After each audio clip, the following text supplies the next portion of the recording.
Hello friends, welcome to খেল দুনিয়া। মোহনবাগানে নতুন কোচ জয়েন করলেন। তো নতুন কোচ জয়েন করলেন এটা ভাবার দরকার নেই যে হাবাসের পরিবর্তে আবার কোনো নতুন কোচ এসছেন। তবে মোহনবাগানের ফিটনেসের এই মুহূর্তে যা অবস্থা তোমরা দেখতেই পাচ্ছ যে মৌসুমের শুরু থেকেই মোহনবাগান চোটাঘাতে জর্জরিত। একের পর এক প্লেয়ার কিন্তু চোটাঘাতে পড়ছে এবং প্রত্যেকটা ম্যাচেই আমরা দেখতে পাচ্ছি যে একটা ম্যাচ শেষ হওয়ার পরই 2-3 জন করে চোটে চলে যাচ্ছে এবং সেই চোট রিকভারি হতে আরও 2 থেকে 3টে ম্যাচ চলে যাচ্ছে, কেউ কেউ তো 3-4 মাসও মাঠের বাইরে চলে যাচ্ছে।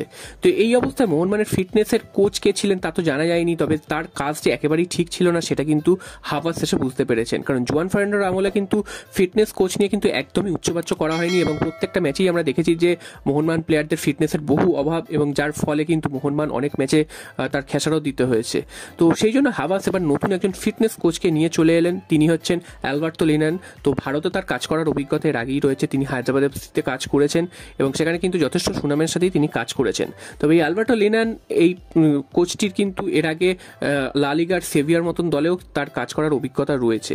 তো সব মিলিয়ে আশা করা যাচ্ছে যে আগের যে ফিটনেস ট্রেনার বা ফিটনেস কোচ ছিলেন তার থেকে ইনি বেটার কিছু করবেন এবং মোহনবাগানের যে ফিটনেসের ধারাবাহিক যে অভাবটা দেখা যাচ্ছিল এবং চোট আঘাতের যে সমস্যাটা দেখা যাচ্ছিল সেই চোট আঘাত থেকে মোহনবাগানকে উদ্ধার করবেন। তো দেখা যাক তার কাজ কেমন হয় এবং ভবিষ্যতে পরবর্তী ম্যাচগুলোতেই আমরা বুঝতে পারবো যে এই ফিটনেস কোচ আদৌ তিনি ঠিকভাবে কাজ করছেন কি না। এরপর চলে আসি আরও একটা খবরে, সেটা হচ্ছে জুনিয়র মোরেনো।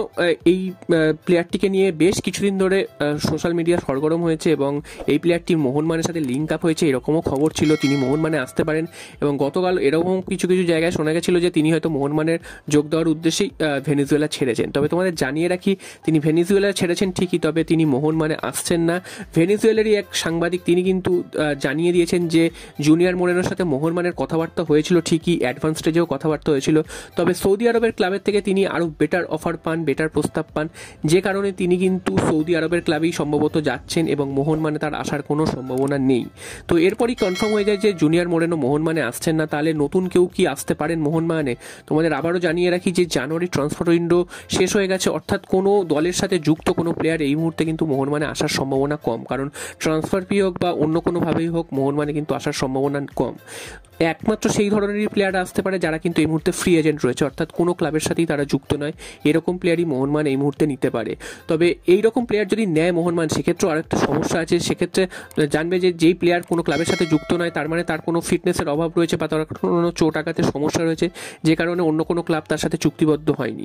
তো সেরকম প্লেয়ারকে আনাও মোহনবাগানের জন্য খুব একটা ভালো হবে না, সেটাই কিন্তু ঠিক হবে। তো দেখা যাক শেষ পর্যন্ত মোহনবাগান আর নতুন কোনো প্লেয়ারকে নেয় কি না, কারণ জনি কাউকে অলরেডি এসে আনরেজিস্টার্ড হয়ে বসে রয়েছেন, তিনি যদি ফিট হয়ে রেজিস্টার্ড হন তাহলে কার বদলে রেজিস্টার্ড করা হবে তাকে সেটাও কিন্তু বোঝা যাচ্ছে না।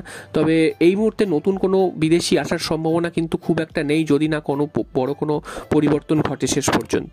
আর সবশেষে চলে আসি মোহনবাগানের চোট আঘাতের খবরে। তোমরা জানো যে ডার্বি ম্যাচে মোহনবাগানের কিন্তু ব্র্যান্ডন হ্যামিল তিনি চোট পেয়েছেন, এছাড়াও কিন্তু আনোয়ার আলী তিনি 10 মিনিটের মাথায় উঠে গেছেন, হ্যামস্ট্রিংয়ে সমস্যা হওয়ার জন্য মাসেল পুলও হয়েছিল। তো সব মিলিয়ে এই দুজন প্লেয়ার কিন্তু যেটা জানা যাচ্ছে 2 থেকে 3টে ম্যাচ মাঠের বাইরে থাকবেন, অর্থাৎ 2 থেকে 3 সপ্তাহ বা 15-20 দিন তারা কিন্তু মাঠের বাইরে থাকবেন। তো আনোয়ার আলী সবে তিনি মাঠে ফিরেছিলেন, এসেই আবার চোট পেয়ে গেলেন। তো সেটাই বলছিলাম যে ফিটনেসের অবস্থা একদমই ভালো না।